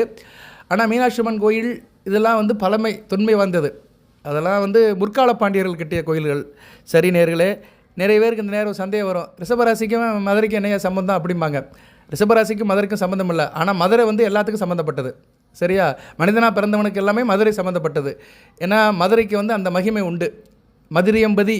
மதுரையம்பதி வந்து மனிதனாக வாழ்கிறதுக்கு நிறைய அம்சங்கள் கொண்ட இடமாக பார்க்கப்படுகிறது. மதுரையில் வந்து 5 ரூபாய்க்கு இட்லி கிடைக்கும், 20 ரூபாய்க்கு இட்லி கிடைக்கும். மதுரையில் எப்படி இருந்தாலும் பொழைச்சிக்கலாம். காஸ்ட் ஆஃப் லிவிங் வந்து முன்ன பண்ண இருந்தாலும் பொழப்ப நடத்திக்கலாம். அதனால தான் சொல்லுவாங்க, அந்த காலத்தில் வாழ்ந்துக்கிட்டு வடக்க போன்னு மதுரை வச்சு தான் சொல்லியிருக்கிறாங்க. ஏன்னா அந்த காலத்தில் சென்னையெல்லாம் கிடையாது. சென்னையெல்லாம் சென்னைங்கிறது வந்து வெள்ளைக்காரன் வந்த பின்னாடி தான் சென்னைங்கிறது உருவாக்குச்சு. சென்னைங்கிறது ஒரு குப்பம், சென்னை குப்பம் தான் சொல்லுவாங்க. பீச்சு தான் இருக்காங்க, கடலில் தான், பீச்சும் கிடையாது. அப்போ கடலில் தான் அந்த காலத்தில் மன்னர்கள் போய் அந்த துறைமுகத்தில் இறங்கி வியாபாரம் பண்ணிட்டுருப்பாங்க. அப்படி தான் சென்னை இருந்தது. வெளியே வெள்ளைக்காரன் வந்து போன பின்னாடி தான் சென்னைக்கு வந்து ஒரு மோச்சனை வந்து இன்றைக்கி வந்து தலைநகரமாக இருக்குது. அப்படி பார்க்கும்போது ஆதி காலத்தில் வந்து மதுரை தான் இருந்திருக்கு. மதுரையின் தலைநகரம் தொண்டை, அதுக்கடுத்து தான் மதுரை வந்திருக்குது. ஸோ இப்படி பேசிக்கிட்டே போகலாம். சங்ககால இலக்கியங்கள் படித்தீங்கன்னா மதுரையை வந்து மறுக்க முடியாது. மதுரையை ஒதுக்கி விட்டு நம்ம வந்து சேர சோழ பாண்டியர்கள் மூவேந்தர்களை பற்றி பேச முடியாது. சோழன் வந்து தஞ்சாவூர் ஆண்டாலுமே தலைநகரம் கொண்டாலுமே மதுரை மேலே வந்து ஒரு பற்றாதான் இருந்திருக்கிறான். எந்த சோழ மன்னர்கள் எடுத்தாலுமே சோழர் கதையில் மதுரையும் வருது. சரியா நேர்களே, இப்படி மூவேந்தர்களில் வந்து பாண்டிய மன்னன் தான் நிறைய ஆட்சி பண்ணியிருக்கிறாங்க. பாண்டியர்கள் தான் வந்து நெடுங்காலமாக ஆண்டிருக்கிறார்கள் தமிழகத்தை. ஓகே நேர்களே, அது ஒரு பக்கம் இருக்கட்டும். அப்படிப்பட்ட புண்ணிய ஸ்தலமாக இருக்கிற மதுரை, புண்ணிய இடமாக இருக்கிற மதுரையில் இப்படி முக்கியமான சில ஸ்தலங்கள் இருக்கின்றன. அதில் வந்து முதல் படை வீடு திருப்பரங்குன்றம். முதலும் இருக்குது, முடிவும் இருக்குது. முதல் படை திருப்பரங்குன்றமும் இருக்குது. 6ஆம் படை வீடு முருகனுக்கு 6 படை, அதில் முதல் படையும் மதுரை தான். 2வது படை பழமுதிர் சோலை இருக்கிறதும் மதுரை தான். ஸோ முதலும் நானே, முடிவும் நானே, ரெண்டும் வந்து மதுரையில் இருக்குது. மதுரையும் தமிழையும் பிரிக்க முடியாது, முருகனையும் தமிழையும் பிரிக்க முடியாது. அதனால் மதுரை வந்து மிகச்சிறப்பாக இருக்குது. நிறைய பேருக்கு கொஞ்சம் கஷ்டமாக இருக்கும். ரிஷபராசினியர்களுக்கு, மதுரையை சேர்ந்தவர்களுக்கு சந்தோஷமாக இருக்கும். மற்ற மாவட்டத்தை சேர்ந்தவர்களுக்கு என்னடா மதுரையை பற்றி ரொம்ப ஒப்பிக்கிறானே அப்படி நினைப்பீங்க. சில நேரங்களில் சில தகவல் சொல்லணும், தவறாக எடுத்துக்காதீங்க. உள்ளதான் சொல்கிறேன். தெரிந்தவர்கள் இதை ஒரு இதாக எடுத்துக்கோங்க, ஃப்ளோவில் போயிருங்க. தெரியாதவர்கள் தெரிஞ்சுக்கோங்க. இதை பற்றி கூடுதலாக தெரியணும்னா கூகுள் சர்ச்சில் போய் பாருங்கள், இதெல்லாம் தெரிஞ்சுக்கோங்க. சரியா நேர்களே, ஒவ்வொரு ஊரை பற்றி தெரிஞ்சுக்கோங்க. நம்ம தமிழ்நாட்டில் ஒவ்வொரு ஊருக்குமே ஒரு பெருமை இருக்குது. நான் அப்பப்போ சொல்கிறேன். ஓகே, பலனை சொல்லுவோம். ஆன்மீக நாட்டம் அதிகமாக இருக்கும் ரிஷபராசினியர்களுக்கு அடுத்த வரைந்த நாட்களில். அதுக்கு சொல்லக்க தான் இவ்வளோ தூரம் உள்ளே வந்துட்டேன். அதே மாதிரி நீண்ட நாட்களாக செல்ல வேண்டிய புண்ணிய ஸ்தலத்துக்கெல்லாம் போயிட்டு வருவீங்க, கோயில் குளத்துக்கெல்லாம் போயிட்டு வருவீங்க. அதுக்கு ஒரு வாய்ப்பு இருக்கும். அது மாதிரி குடும்ப உறுப்பினர்கள்கிட்ட ஆலோசனை வாங்குவீங்க. அதான் ரொம்ப முக்கியம். Discussion is the main source of decision. ஒரு விஷயத்தை நீங்கள் வந்து டிசிஷன் எடுக்கிறதுக்கு முன்னாடி குடும்பத்தில் இருக்கிறவங்ககிட்ட டிஸ்கஸ் பண்ணுங்கள். அந்த அமைப்பெல்லாம் இப்போதைக்கு வரும். ஷேர் மார்க்கெட் நல்லபடியாக இருக்கும். சரியா, ஷேர் மார்க்கெட் இன்வெஸ்டேஷன், ஷேரிங் இதெல்லாம் நல்லாயிருக்கும். பங்குச்சந்தையும் நல்லாயிருக்கும். எங்கேனாச்சும் ஜாயிண்ட் வச்சு போட்டு வேலை பார்த்தீங்க, பார்ட்னர் கூட சேர்ந்து பிஸ்னஸ் பண்ணிங்கன்னா அந்த காலகட்டமெல்லாம் அது சிறப்பாக இருக்கும். இருந்த போதிலும் தாய்மாமன் வழியில் சில பிரச்சனைகள் இருக்கும். தாய்மாமன் கிட்ட கொஞ்சம் அனுசரித்து இணக்கமாக போங்க. பெருசாக பாதிப்பெல்லாம் இருக்காது. உணவு விஷயத்துலையும் கொஞ்சம் கவனமாக இருங்க. சரியா, சாப்பாடு விஷயத்துலையும் கவனமாக சாப்பிடுங்க. செரிமான பிரச்சனைலாம் வரலாம், அதனால் கொஞ்சம் பார்த்து சாப்பிடுங்க. நைட் நேரம் வந்து இந்த ஃபாஸ்ட் ஃபுட்லாம் தவிர்த்துருங்க. உத்தியோகஸ்தர்கள், வேலைக்கு போகிறவங்க நல்லா இருக்குங்க. குறிப்பாக அரசு உத்தியோகத்தில் இருக்கிறவங்கள வருங்காலம் சிறப்பாக இருக்கும். அது பிப்ரவரி 13ஆம் தேதியிலேருந்து அரசு வேலைக்கு போகிறவங்களுக்கு நல்லாயிருக்கும். சூரியன் 4க்குடையவன் வந்து தான் வீட்டுக்கு எதிர் வீட்டில் 11ஆம் வீட்டில் உட்கார்றாரு. நல்லா தான் இருக்கும். சரியா, 11ஆம் இடத்துல சூரியன் இருக்கலாம். ஆளுமே அதிகாரம் நல்லாயிருக்கும். அரசு வேலையில் இருக்கிறவங்க பெரிய பதவியில் இருக்க நல்லாயிருக்கும். குறிப்பாக அரசாங்கத்தில் மக்கள் நலன் பணியில் இருக்கிறவங்க, கார்ப்பரேஷனில் இருக்கிறவங்க, பஞ்சாயத்து போர்டில் இருக்கிறவங்க, வெகுஜன தொடர்பில் இருக்கிறவங்களுக்கு மிகச்சிறப்பாக பார்க்கப்படுகிறது. நல்லாயிருக்கும். தொழில் கிரகங்கள் ரெண்டுமே 11ஆம் இடத்துல இருக்கிறதுனால, முதன்மை தொழில் கிரகம் சூரியனும் 2ஆம் தொழில் கிரகம் சனி பகவான் இருக்கிறதுனால தொழில் பண்ணுறவங்களுக்கு நல்லபடியாக இருக்கும். நல்லா இருப்பீங்க. அது எப்படின்னா ஆளுமை அதிகாரத்தோடு இருப்பீங்க, மென்மையாகவும் இருப்பீங்க. சனி பகவான் ஒரு மந்தமான கிரகம், ஸ்லோவாக போவார். ஸ்லோ அண்டு ஸ்டெடி இஸ் விண்டரேஸ் அப்படிம்பாங்க. மெதுவாக யார் நிதானமாக ஒரு காரியத்தை செய்கிறாங்களோ அவங்க கண்டிப்பாக அந்த காரியத்தில் ஜெயிச்சுருவாங்க. அதுதான் சொல்லுவாங்க, பதற்றமில்லாத காரியம் பாதி வெற்றி அப்படிம்பாங்க. ஒரு காரியத்தை நம்ம பதட்டமில்லாமல் அணுகுனாலே அதில் பாதி வெற்றி நமக்கு வந்துடும். நம்மளோட அணுகுமுறையில் வெற்றி வந்துடும். அப்புறம் அதோடய ரிசல்ட் வேறு, அதோடய வினையுடைய எதிர்பார்ப்பு வேறு. ஸோ இப்படிலாம் சில அற்புதங்கள் வந்து ரிஷபராசிக்கு நடக்க போகுது. 11ஆம் இடத்துல சனி சூரியன் சேருது வந்து நல்லாயிருக்கும். தொழில் வியாபாரத்தில் வந்து ஒரு ஆளுமை அதிகாரத்தோடு இருப்பீங்க. அதே நேரம் பணிவோடு இருப்பீங்க. துணிவும் இருக்கும், பணிவும் இருக்கும். ரெண்டும் ஒன்று சேரும்போது உங்களுக்கு வந்து ஒரு பெரிய மாபெரும் வெற்றியை குறிக்கும். சரியா நேர்களே? இப்படி சில அற்புதங்கள்லாம் உங்கள் ராசிக்கு நடக்க போது நல்ல விதமாக பார்க்கப்படுகிறது. இருந்தபோதிலும் சனியும் புதனும் 11ஆம் இடத்துல சேர்றதுனால குடும்பத்தில் அண்ணன் தம்பி அம்மா அப்பாக்குள்ளே சில பிரச்சனைகள் வரும். சூரியன் தகப்பன், சனி பகவான் அவருடைய மைந்தன், 2 பேரும் சேருது வந்து அங்கே சூரியனோட கை தான் ஓங்கி இருக்கும். சரியா? ஏன்னா சூரியன் மூலத்திரியோன ஆட்சிப்பட்டு இருக்கு, சனி பகவான் மூலத்திரியோன ஆட்சிப்பட்டு இருக்கிறாரு. சூரியன் வந்து தான் வீட்டுக்கு எதிர் வீட்டில் பகைமைப்பட்டு தான் இருப்பார். 11ஆம் இடத்துல இருந்தாலுமே அவர் அங்கே ஸ்தான பலம் பெறலை. அதனால் கொஞ்சம் கவனமாக இருக்கணும். குடும்பத்தில் அப்பா அண்ணன் உங்களுக்கு சண்டை வரலாம். நீங்கள் ஆண் மகனாக இருந்தால் பெண்களுக்கு பிரச்சனை இல்லை. ரிஷபராசியில் பிறந்திருந்த ஒரு ஆணுக்கு குடும்பத்தில் சில கான்ட்ராவர்சன், கருத்து வேறுபாடு, சில முட்டல் மோதல்கள்லாம் வரும். அப்பாவை முன்னிட்டு வரும். அதில் அண்ணனும் சம்மந்தப்படுவார். ஏன்னா அண்ணனுங்கிறது 11ஆம் இடம், அப்பாங்கிறது சூரியன். சரியா? சனி பகவானுங்கிறது மகனோட உறவை குறிக்கும். ஸோ இப்படி ஒரு காம்பினேஷன் வரும்போது பலன்கள் அப்படி கன்வெர்ட் ஆகும். ரைட்டு. மற்றபடி நல்ல விதமாக இருக்கும். தொழில் வியாபாரத்துக்கு நல்ல விதமாக இருக்கும். ஆளுமை, அரசியல், இதுக்கெல்லாம் வந்து இந்த காம்பினேஷன் வந்து நல்ல விதமாக பார்க்கப்படுகிறது. இப்போ புதன் வேறு இருக்கிறார். 26ஆம் தேதி வரைக்கும் புதன் இருக்கிறார். பிப்ரவரி 26ஆம் தேதி வரைக்கும் 11ஆம் இடத்துல புதன் இருக்கிறதுனால பிரச்சனை எவ்வளோ வந்தாலுமே நீங்கள் வந்து யோசிப்பீங்க. அதுதான் முக்கிய விஷயம். அதாவது எப்படின்னா டென்ஷன் இருக்கும், பதட்டம் இருக்கும், இருந்தாலும் யோசனை இருக்கும். புதன் வந்து யோசனைக்காரகன், புத்திகாரகன். அவர் 11ஆம் இடத்துல இருக்கனால எந்த ஒரு விஷயத்தையுமே வந்து டைலூட் பண்ணிடுவீங்க, நியூட்ரல் ஆகி விட்டுருவீங்க. பிரச்சனை பெருசாக வர்றதுக்கு வராது. அந்த பிரச்சனை வந்தாலுமே அதை உங்களுக்கு சாதகமாக கொண்டு போயிட்டே இருப்பீங்க. அந்த அமைப்பை புதன் செய்வார். அதனால் அலுவலகத்தில் இது வந்து குடும்ப சூழ்நிலையில் உள்ளது. அலுவலகம், உத்தியோகம் பண்ணுற இடத்துல, ஆஃபீஸில் எடுத்துக்கிட்டோம்னா நல்ல ஒரு சூழ்நிலை இருக்கும், மகிழ்ச்சிகரமாக இருக்கும். எதிர்பார்த்த சலுகைகள்லாம் உங்களுக்கு நல்லா கிடைக்கும். நிர்வாகத்தோட ஆதரவு இருக்கும். மேனேஜ்மெண்ட்டுக்கும் உங்களுக்கும் இடையில ஒரு ரிலேஷன்ஷிப் இருக்கும். திடீர்னு ஒரு நாள் எம்டி கூட கூட்டு பேசுவார். இல்லைனா ஒரு மீட்டிங்கில் உங்களை பற்றி பேசுவாங்க. உங்களுக்கு தெரியாது, ஆனால் உங்களை பற்றி பேசுவாங்க. ஸோ இப்படி இருக்கிறாரு, அந்த பையன் நல்லா பெர்ஃபார்ம் பண்ணுறாருங்க, நல்ல டீம் இருக்குது, நல்லா இருக்கிறான், அவனுக்கு ஒரு ஆப்பர்ச்சுனிட்டி கொடுக்கலாம் அப்படிலாம் உங்கள் பேரை ப்ரொப்போஸ் பண்ணுவாங்க. அட்லீஸ்ட் உங்கள் பேரை பேசுவாங்க. ப்ரைவேட் கம்பெனியில் இப்படி தான் நடக்கும். நேரடியாக சொல்ல மாட்டாங்க, பட் டிஸ்கஸ் பண்ணுவாங்க. அது வெளியே சொல்ல மாட்டாங்க.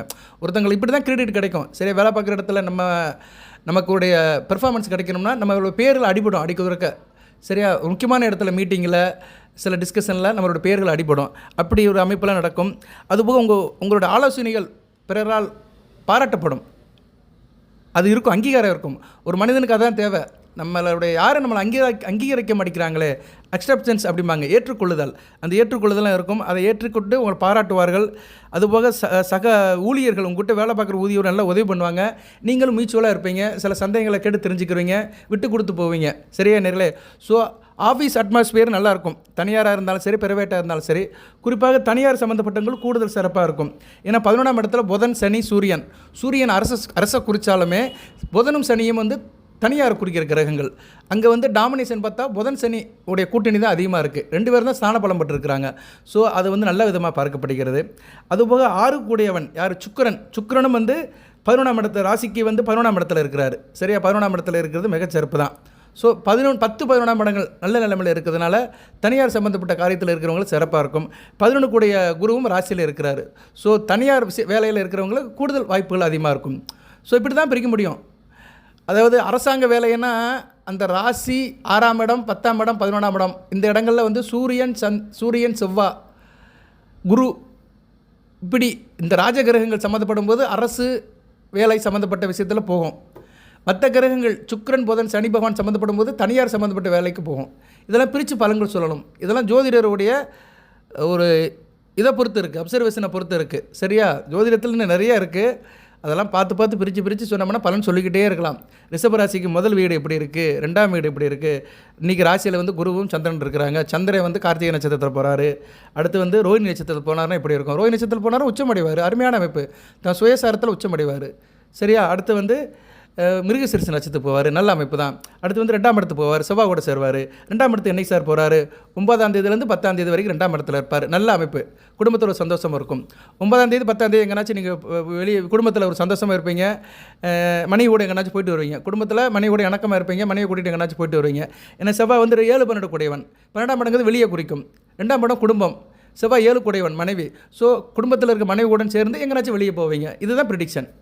சந்தோஷமாக போவீங்க. எப்படி சார் சந்தோஷம் போவேன்? சந்திரன் போய் சேர்ந்துட்டார்னா சந்தோஷப்படுத்திடுவார். சந்திரமங்கல யோகம் ஒரு நல்ல அமைப்பு 2ஆம் இடத்துல இருக்குது. ஸோ குடும்பத்தில் வந்து இதுதான் நடக்கும். கண்டிப்பாக நடக்கும். 9ஆம் தேதி 10ஆம் தேதி பிப்ரவரி 9 10 வருது, அடுத்த நாட்களில் வருது. ஆமாம் சார், நான் மனைவியை கூட்டிகிட்டு வெளியே போனேன், சந்தோஷமாக இருந்தேன், ஏதோ பொருட்கள்லாம் திங்ஸ்லாம் வாங்கினேன் அப்படின்னு கண்டிப்பாக நீங்கள் ஃபீல் பண்ணுவீங்க. அந்த சம்பவம் நடக்கும். அதுக்கடுத்து ராசிக்கு 3ஆம் இடத்துக்கு வந்துடுவார். தான் சொந்த வீட்டிலே இருப்பார், கடகத்தில் இருப்பார். 10ஆம் தேதி, 11ஆம் தேதி, 12ஆம் தேதி இந்த 3 நாட்களில் ஒரு நாள் தான் தைப்பூசம். பிப்ரவரி 11 தை 29ஆம் தேதி தைப்பூசம் வருது. அதை முன்னிலைப்படுத்தி தான் இந்த வீடியோ போட்டுட்ருக்கிறேன். இப்போ உங்களுக்கு பலனை சொல்கிறேன். சரியா நேர்களே? ஸோ ஜோதிடம் அப்படிங்கிறது வந்து ஒரு ட்ரையாங்குலர் மேட்சுமா தான். கிரகத்தை பற்றியும் சொல்லணும், பலங்களையும் சொல்லணும், ஆன்மீகத்தையும் சொல்லணும். இது 3 இல்லாமல் ஜோதிடத்தை பிரிக்க முடியாது. சரியா நேர்களே? ஸோ என்றைக்குமே ஜோதிடத்தில் வந்து ஜோதிடத்துக்கு வந்து 3 கண். ஜோதிட பலன்கள், கிரகங்களுடைய சஞ்சாரங்கள், ஆன்மீக தகவல்கள், இறைவனையும் சொல்லணும். சரியா? இது 3மே ஒன்றுக்கொன்று பிணைந்து இருக்கணும். ஓகே நேர்களே, 3ஆம் இடத்துல வந்து சந்திரன் வரும்போது நல்ல விதமாக பார்க்கப்படுகிறது. ராசிக்கு 9ஆம் இடத்தை பார்ப்பார். அருமையான அமைப்பு தான், நல்லாயிருக்கும். சரியா? 3ஆம் இடத்துல வந்து தைப்பூசத்தை முன்னிட்டு உங்களுக்கு வெற்றி வாகை சூடுவீர்கள். நல்ல வெற்றி கிடைக்கும். எதிர்பாராத காரியங்கள் அனுகூலமாக முடியும். நல்ல விதமாக பார்க்கப்படுகிறது. அடுத்து 4ஆம் இடத்துக்கு வருவார். 13ஆம் தேதியிலேருந்து 15ஆம் தேதி வரைக்கும் பிப்ரவரி நல்லாயிருக்கும். 4ஆம் இடத்துல சந்திரன் இருக்கும்போது தாயார் வழியில் நல்ல ஒரு ஏற்றம் இருக்கும்.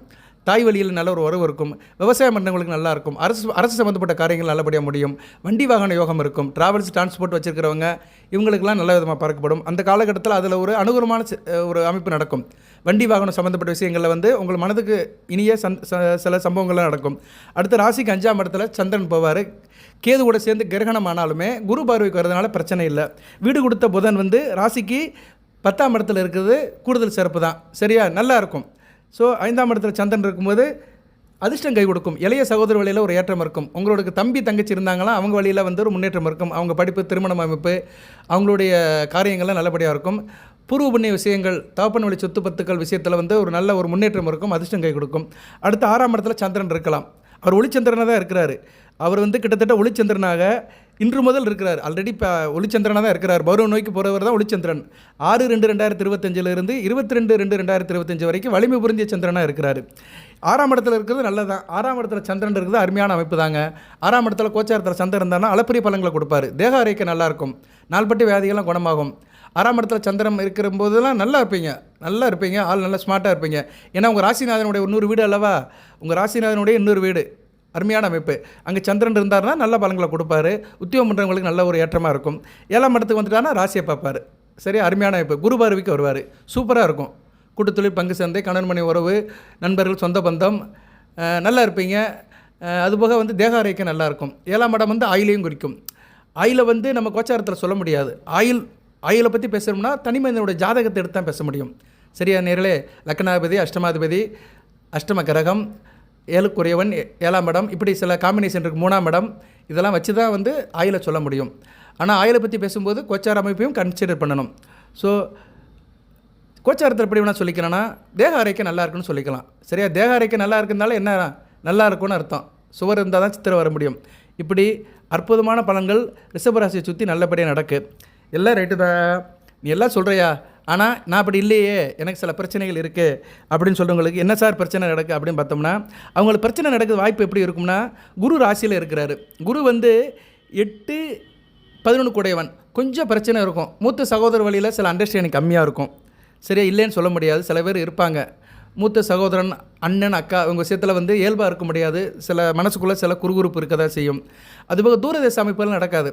எங்கேனாச்சும் போகணும், இடம் விட்டு இடம் மாறணும், தூரமாக போகணும் அப்படின்னு போகிறவங்களுக்கு சில பிரச்சனைகள் இருக்கும். சில காரிய தடங்கள் இருக்கும். சில பேருக்கு எதிர்பாராத சில பிரச்சனைகளால் சில சங்கடத்தில் இருப்பீங்க. அவங்களுக்கெல்லாம் அந்த குரு கொடுப்பார். ஏன்னா குரு வந்து ரிஷபராசிக்கு ஆகாத கிரகம். அவர் வந்து ராசியில் இருக்கிறதுனால குரு மூலிமா சில பிரச்சனைகள் நடக்கும். குரு தனகாரகன், புத்திரகாரகன். பொருளாதார நிலையிலையும் சில புழுக்கத்தை கொடுப்பார். பிள்ளைகள் விஷயத்துலையும் சில புழுக்கத்தை கொடுப்பார். புழுக்கம்னா என்ன? அன்னீசின்னு அர்த்தம். அன்னீசியாக இருக்கிறது தான் புழுக்கம்னு அர்த்தம். சொல்லுவாங்களே, என்னப்பா காத்தோட்டமே இல்லாமல் இருக்குது, புழுக்கமாக இருக்குது அப்படிம்பாங்க. அன்னீசி, அன்கம்ஃபர்டபுள், அதாவது என்ன, நம்ம ஒரு அன்னீசியாக இருக்கிறோம், அவ்வளோதான். அது மாதிரி குரு வந்து ரிஷபத்தில் ராசியில் இருக்கிறது அன்னீசி தான். 1000 தான் அலங்காரம் இருந்தாலுமே, நீங்கள் ஒரு இடத்துல இருக்கிறீங்க, நல்ல அலங்காரம் பண்ணியிருக்கிறாங்க, நல்ல வாய்க்குருசியாக சாப்பாடு போடுறாங்க, ஆனால் ஃபேனே இல்லை, அங்கே காற்றோட்டமே இல்லை, கஷ்டப்படுவோம். அப்படி நசனசன்னு வேர்க்கும், ஒரு மாதிரியாக அன்னீசியாக ஃபீல் பண்ணுவோம். அது மாதிரி தான் என்ன தான் குரு தனகாரகன், புத்திரகாரகன், ஆன்மீக கரகம் அப்படி இப்படி 1008 பாட்டு பாடினாலுமே அங்கே ஒரு கம்ஃபர்டபுள் ஜோனில் இல்லை ரிஷபராசினியர்கள். இப்போ இல்லை, 1000 தான் வெளி வட்டாரத்துக்கு பார்க்குறதுக்கு ஒரு மாதிரியாக இருந்தாலுமே உள்ளுக்குள்ளே வந்து சில இது இருக்க தான் செய்யுது, ஒரு மன குறை இருக்க தான் செய்யுது, ஒரு தாங்கல் இருக்க தான் செய்யுது, மனசுக்குள்ளே ஒரு தாங்கல் இருக்க தான் செய்யுது, இல்லைன்னு சொல்ல முடியாது. குரு அதை செஞ்சிட்ருக்கிறாரு. குரு பயிற்சி முன்னாடி நல்லா இருப்பீங்க. 2ஆம் இடத்துக்கு போயிட்டாருன்னா கோச்சாரத்தில் நல்ல பலங்களை கொடுப்பாரு. தான் வீட்டுக்கு மறைய மாட்டார். சரியா, தான் வீட்டுக்கு மறைய மாட்டார், நல்ல பலங்களை கொடுப்பாரு. ஸோ இப்படிப்பட்ட குறை இருக்கிறவங்களுக்கு சில குறைகள் இருக்கும். அதெல்லாம் தீர்றதுக்கு தான் இந்த வழிபாடு பண்ண சொல்கிறேன். தைப்பூசத்து அன்றைக்கி இந்த வழிபாடெல்லாம் பண்ணுங்க அப்படின்னு சொல்கிறேன். ஓகே. அதுபோக வந்து சுக்கிரன் ராசிக்கு 1 6 கூடியவன், ராசியாதிபதி அவர் தான், 6 கூடியவன் அவர் தான். அவர் வந்து 11ஆம் இடத்துல லாபஸ்தானத்தில் இருக்கிறாரு. இருந்த போதிலும் வந்து அவர் ராகுவோட சேர்ந்து இருக்கிறதுனால சுக்கிர வழிபாடை அதிகப்படுத்திக்கோங்க. மகாலட்சுமியை கும்பிடுங்க. இப்போ நான் சொன்ன திருப்பரங்குன்றத்துக்கு போனாலும் விஷ்ணு துர்க்கையை கும்பிட்டாலுமே அந்த அமைப்பு கிடைக்கும். அது அந்தந்த இடத்துல இருக்கிறவங்க அந்தந்த கோயிலுக்கு போங்க. எல்லாரும் திருப்பரங்குன்றத்துக்கு போகணும்னு சொல்லலை. அறுபடை வீடியில் ஒரு படைக்கு போங்க, பக்கத்தில் இருக்க பெருமாள் கோயிலுக்கும் போங்க. அங்கே போய் தாயாரை கும்பிட்டாலும் மகாலட்சுமியோட அனுக்கிரம் கிடைக்கும். ஸோ நம்ம தான் வகைப்படுத்திக்கணும். 1000 பேர் 6 சொல்லுவாங்க. சரியா நேரில் ஊர் வந்து சொல்லிக்கிட்டே போகும். ஒருத்தன் சொல்லானா, நான் ஊருக்கு தாண்டா உபதேசம் சொன்னேன், உனக்கா சொன்னேன் அப்படின்னானா. அது மாதிரி ஊருக்கு சொல்லிகிட்டே போவாங்க. ஆனால் நமக்கு எது சாத்தியப்படுமோ அதை நம்ம தான் எடுத்துக்கணும். சரியா நேர்களே, அது வந்து நம்மக்கிட்ட தான் இருக்குது. ஓகே, அதை வந்து சாய்ஸை நீங்கள் எடுத்துக்கோங்க. மற்றபடி நல்லதான் இருக்குது. சரியா, சுக்கிரன் வந்து கொஞ்சம் டிஸ்டர்பன்ஸ் ஆகி தான் இருக்கிறார், இல்லைன்னு சொல்ல முடியாது. அதனால் தொழில் காரியம் பண்ணுறவங்களுக்கு கொஞ்சம் லாபத்தில் பின்னடைவு இருக்கும். டக்குன்னு வராது, முதல் ரவுண்டில் வராது, 3ஆவது ரவுண்டில் தான் வரும். அப்படி ஒரு அமைப்பை தான் சுக்கிரன் கொடுப்பாரு. மற்றபடி செவ்வாய் 2ஆம் இடத்துல இருக்கிறது நல்லது அல்ல. சரியா, வக்கரமாகவே இருக்கிறாரு. அதுக்கு தான் இந்த முருகப்பெருமாள் வழிபாடு. இதைத்தான் நான் திருப்பரங்குன்றம்னு சொன்னேன். ஏன்னா செவ்வாய்க்கும் சுக்கிரனுக்கும் உகந்த தலமாக திருப்பரங்குன்றம் இருக்குது. சந்திரன் ஓரளவு நல்ல நிலைமையில தான் இருப்பார். ஏன்னா சந்திரன் வந்து 2 நாளுக்கு ஒரு தான் மாறுவார். அதனால் அவரை பற்றி நம்ம ரொம்ப பேச முடியாது. சந்திரன் ஓடிக்கிட்டே இருக்கிற கிரகம். செவ்வாயும் சுக்கிரன் தான் இப்போதைக்கு ராசிக்கு 2ஆம் இடத்துலையும் 11ஆம் இடத்துலையும் இருக்கிறாங்க. இதில் வந்து சுக்கிரன் கூட ஓரளவு பரவாயில்ல, உச்சமாயிடுச்சு தான் இருக்கிறாரு. செவ்வாய் 2ஆம் இடத்துல இருக்கிறது சிறப்பாக பார்க்கப்படாது. ஸோ முருகப்பெருமான் வழிபாடு ரொம்ப முக்கியம், மஸ்ட்டு. அதை வந்து ஃபாலோ பண்ணுங்கள். ரைட் நேர்களே. மற்றபடி சூரியன் சஞ்சாரம் நல்லாயிருக்கும். மற்ற கிரகங்களும் நல்லா தான் இருக்குது. புதனும் நல்ல நிலைமையில தான் போகிறாரு. ராசிக்கு 2 எந்த கூடிய வரும். ராசிக்கு வேண்டிய சனி பகவானும் சுபத்துவமாக இருக்கிறார். 8 9 கூடிய ஒரு நல்லா இருக்கிறதுனால தூரதேச அமைப்பெல்லாம் கிடைக்கும். தூரதேசத்தில் பிஸ்னஸ் பண்ணுறவங்களுக்குலாம் நல்ல ஒரு காலகட்டமாக இருக்கும். அது பர்டிகுலராக மேற்கு சைடில் இருக்கிறவங்க, வெஸ்டர்ன் சைடில் இருக்கிறவங்க.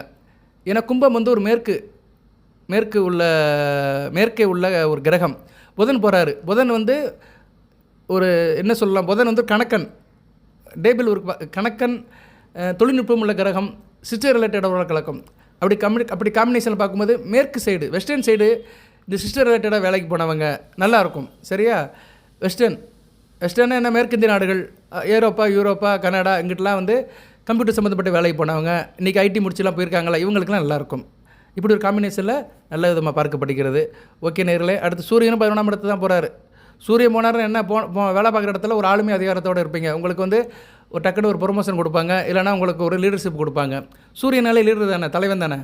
கிரகங்களுக்கே தலைவன் வந்து சூரியன் தான். அவர் வந்து 10ஆம் இடத்துக்கு கர்மஸ்தானத்துக்கு போகிறதுனால காரியத்தில் வந்து கொஞ்சம் நல்லா இருப்பீங்க. சரியா, அதனால் வெஸ்டர்ன் சைடு வேலைக்கு போனவங்களுக்கு நல்லாயிருக்கும். அது வந்து நீங்கள் இருக்கிற இடத்த விட்டு வெஸ்டர்ன் சைடு, மதுரையில் இருந்தீங்கன்னா கோயம்புத்தூர், தமிழ்நாட்டில் இருந்தீங்கன்னா அந்த பக்கம் மேற்கு ஜோன் இருக்குது பார்த்தீங்களா, தமிழ்நாட்டுக்கு மேற்கு ஜோன் இருந்தப்போ அந்த பக்கம் போகலாம்.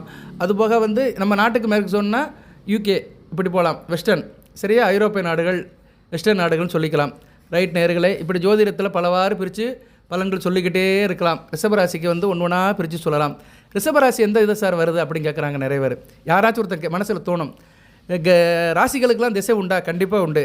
இப்போ கும்பராசிக்கு வந்து மேற்கு திசைன்னு சொன்னேன். ரிஷபராசிக்கு என்ன திசை சார் அப்படின்னா, ரிஷபராசிக்கு தெற்கு திசை. சரியா, ரிஷபராசினாலே தெற்கு திசைன்னு அர்த்தம். உங்கள் ராசிநாதன் சுக்கிரன் இருக்கிறார்ல, சுக்கிரனுக்கு வந்து வடகிழக்கு. சரியா, கிரகங்களுக்கும் திசை இருக்குது, ராசிக்கும் திசை இருக்குது. ஒருத்தங்களுக்கு வந்து சில காரியங்கள் எப்போ நடக்கும், எந்த திசையில் நடக்கும் அப்படிலாம் பார்ப்பாங்க. குறிப்பாக இந்த அலைன்ஸ் பார்க்கும்போது பார்ப்பாங்க. என்கிட்ட நிறைய பேர் கேட்பாங்க, எனக்கு எந்த பக்கத்துலேருந்து மாப்பிள்ளை வரும், பொண்ணு வரும், எங்கள் வீட்டுக்காரர் எந்த பக்கம் வேலை பார்ப்பார், அவர் வேலைக்கு எந்த பக்கம் போனார்னா நல்லா இருப்பாரா, அப்படிலாம் பார்ப்பாங்க. ஸோ ரிஷபராசிக்கு வந்து தெற்கு தான். சரியா, தெற்கு ராசி தான். அதனால் வந்து ரிஷபராசிரியர்கள் தெற்குக்கு உகந்த கடவுள் தட்சிணாமூர்த்தி தான். தட்சிணாமூர்த்தி வழிபாடை அப்பப்போ வச்சுக்கணும். சரியா, ஏன்னா ராசி வந்து தெற்கு ராசி தான். ஒவ்வொரு ராசிக்கும் ஒரு திசை இருக்குது. அந்த திசைக்கு உரிய கடவுளும் இருக்கிறாங்க. கிழக்குனா சூரியன், சிவன். தெற்குனா தட்சிணாமூர்த்தி. ஏன்னா தட்சிணாமூர்த்தி தான் தென்முக கடவுள்னு சொல்லியிருக்கிறாங்க. தெற்கு பக்கம் நோக்கி பரிபூர்ணமாக இருக்கிறவர் தட்சிணாமூர்த்தி தான். அதனால் அந்த வீடியோ வாயிலாக கூடுதலாக ஒரு தகவல் சொல்கிறேன். இதை நீங்கள் கேள்விப்பட்டிருக்கலாம், கேள்விப்படாமல் கூட இருக்கலாம், சில பேருக்கு புதுசாக கூட இருக்கலாம். தட்சிணாமூர்த்தி வழிபாடு எந்த அளவுக்கு பண்ணுறீங்களோ அந்த அளவுக்கு உங்களுக்கு ஆத்ம பலம் கூடும். சரியா நேர்களே? ஏன்னா ராசிக்குன்னு ஒரு பலம் இருக்குது. அந்த பலம் வந்து உங்களுக்கு வசப்படும். ரிஷப ராசிக்கு ராசினா என்ன? மனம், உடல் தான், வேறு ஒன்றும் கிடையாது. நிறைய பேர் நினைப்பாங்க ராசி பலனு கேட்டால் எல்லாம் நடந்துருமா? எல்லாம் நடக்காது, சத்தியமாக நடக்காது. ஆனால் ஏதோ நடக்கும். சரியா? அது ஏதோ நடக்கிறது எப்படி நடக்கும்னா மனம், உடல் சம்மந்தப்பட்ட விஷயங்கள் நடக்கும். வாழ்த்துக்கள் நேயர்களே. அடுத்தடுத்து வீடியோ போடுறேன். கிருத்திகை, ரோகிணி, மிருகசீரிட நட்சத்திரத்துக்கு அடுத்தடுத்து நல்ல விதமாக தான் பார்க்கப்படுகிறது. வருகிற தைப்பூசத்து அன்னைக்கு முருகப்பெருமானை வழிபாடு பண்ணுங்கள். கோயிலுக்கு போக முடியாதவங்க வீட்டிலே கும்பிடுங்க. நான் சொல்லியிருக்கிறேன், சில முறைகளை வச்சு வீட்டில் கும்பிடுங்க. சாம்பார் சாதம் வைங்க நைவேத்தியத்துக்கு. காலை 8 to 11 மணி வரைக்கும் முருகப்பெருமானை கும்பிடுங்க, நல்லபடியாக இருக்கும். கந்தசஷ்டி கவசம் படித்தீங்கன்னா சிறப்பாக இருக்கும். கந்தசஷ்டி கவசம் படிக்கிறது பெரிய ஒரு கவசம் மாதிரி. நமக்கு எவ்வளோ பிரச்சனை வந்தாலுமே அது நமக்கு ஒரு கேடயமாக இருக்கும். முருகப்பெருமானுடைய கந்தசஷ்டி கவசத்தை படிங்க, வளப்படுங்க. காக்கா காக்கா கனவேல் காக்கா, நோக்க நோக்க நொடியில் நோக்க, தாக்க தாக்க தடையிற தாக்க, பார்க்க பார்க்க பாவம் பொடிபட, பில்லி சூனியம் பெருமையால் வல்லபூதம் வலாட்டி பைகள் அல்லற்படுத்தும் அலங்காமுனியும், பிள்ளைகள் தின்னும் புலக்கட முனியும், கொல்லிவாய் பைகளும் குரலை பைகளும், பெண்களை தொடரும் பெருமராட்சத்தரும், அடினை கண்ண அலைரி கலைஞடை இரிசி காட்டேறி துண்டசேனியும், எல்லில் இருட்டில் எதிர்படும் மன்னரும், கனபூசி உள்ளும் காளிவோட அனைவரும், விட்டாங்காரரும் வெகுவட பைகளும், தண்டியக்காரர்களும், சண்டாளர்களும், என் பெயர் சொல்லவும் இடி விழுந்து ஓடிட. என் பேர்னு யார்? அந்த தேவசேனாதிபதி சிவசுப்பிரமணிய கடவுள் பேரை சொன்னோடனே இடி விழுந்து ஓடிடுமா. உனக்கு எத்தனை பிரச்சனை வந்தாலும் சரி, உன்னை சுற்றி யார் சூதுவாது பண்ணி வந்தாலும் சரி, உன்னை பின்னாடியே ஒருத்தன் உன்னை அடிக்க வந்தாலும் சரி, உன்னை குத்த வந்தாலும் சரி, முருகான் அப்படி அவன் பேரை சொல்லிட்டேன்னா அவன் தலையில் இடி விழுந்து ஓடி போயிடுவானா. என் பெயர் சொல்லவும் இடி விழுந்து ஓடிட. எவ்வளோ சூதுவாது வந்தாலும் சரி மனிதனுக்கு, எவ்வளோ கஷ்டம் வந்தாலும் சரி, எவ்வளோ பிரச்சனை வந்தாலும் சரி, காராகாரத்தில் இருந்தாலும் சரி, இக்கட்டான சூழ்நிலை இருந்தாலும் சரி, நிற்கதியாக இருந்தாலும் சரி, அந்த நேரத்தில் முருகான்னு சொன்னீங்கன்னா எல்லா பிரச்சனையும் விட்டு போயிடும். அந்த முருகன் பேரை சொல்லுங்கள், நல்வழிப்படுங்கள். எல்லாம் வல்ல இறைவன் ரிஷபராசி நேயர்களுக்கு சில சௌபாகியத்தையும் சில ஐஸ்வர்யத்தையும் சில நன்மையிலும் கொடுப்பார். அனைத்து வளங்கள் நலங்களை பெற்று தேக ஆரோக்கியத்துடன் தீர்க்காயலுடன் நீடோடி வாழ்க, நிறைந்த வளம் பெறுக. நன்றி நேயர்களே.